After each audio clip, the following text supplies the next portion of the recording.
اعوذ باللہ من الشیطان الرجیم. اس کے ایک کو بند کرے، ایک کو. بسم اللہ الرحمن الرحیم. یا صاحب الجمال و یا سید البشر من وجهک المنیر لقد نفر القمر لا يمكن الثناء كما كان حقه بعد الصدا وذوالبطوئی. قصہ مختصر سی میری کہانی ہے، جو بھی ہے ان کی مہربانی ہے، اور جتنی سانسوں نے ان کا نام لیا بس وہی میری زندگانی ہے. نعت محبوب دعوت سند ہو گئی، پردیسیاں میری مسترد ہو گئی. مجھ سا آسی آغوش رحمت میں ہے، یہ تو بندہ نوازی حد ہو گئی. اللہ رب العزت کا بے پایا شکر ہے کہ جس نے ہمیں اپنی بندگی اور اپنے محبوب کی غلامی میں سرفراز فرمایا. آج کی اس پرپکار تقریب کا آغاز تلاوت قرآن پاک سے کرتے ہیں، جس کے لیے میں دعوت دے رہی ہوں جامعہ نوریہ رضویہ کی طالبہ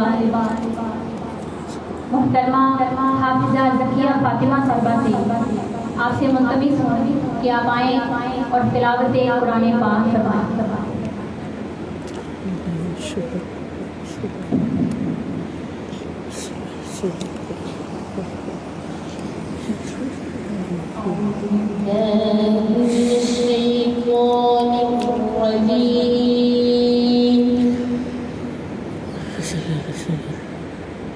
بسم اللہ الرحمن الرحیم.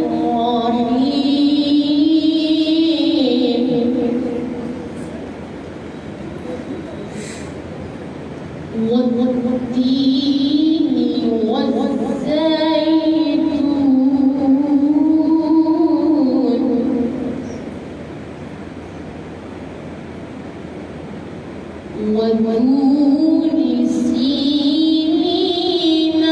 وهذا البلد الأمين.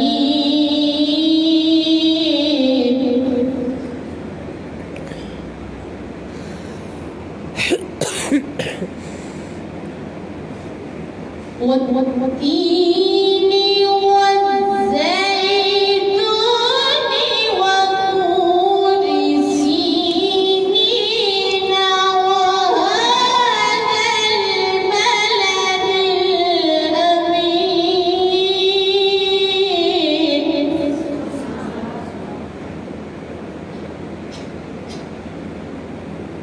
لقد خلقنا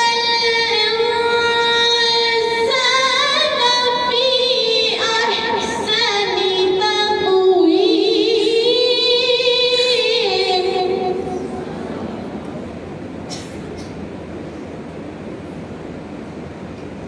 ثم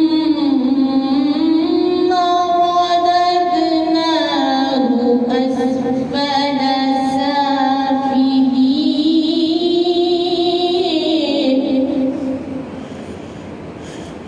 صدق الله العظيم.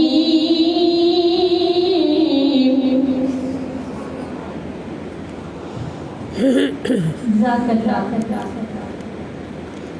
دوستو، قرآن کریم جہاں ہمیں فکر و انقلاب کی دعوت دیتا ہے، وہیں سارے کا سارا قرآن میرے آقا کی ثنا کرتا نظر آتا ہے.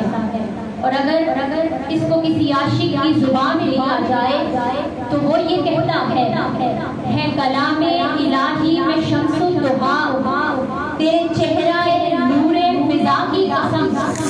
قسم شب تار میں راز یہ تھا کہ حبیب کی زلفیں دوتا کی قسم.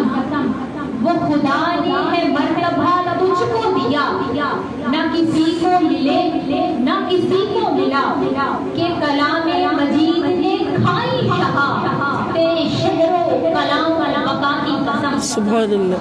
اور یہی کہتی ہے بلبل باغ جنا، یہی کہتی ہے بلبل باغ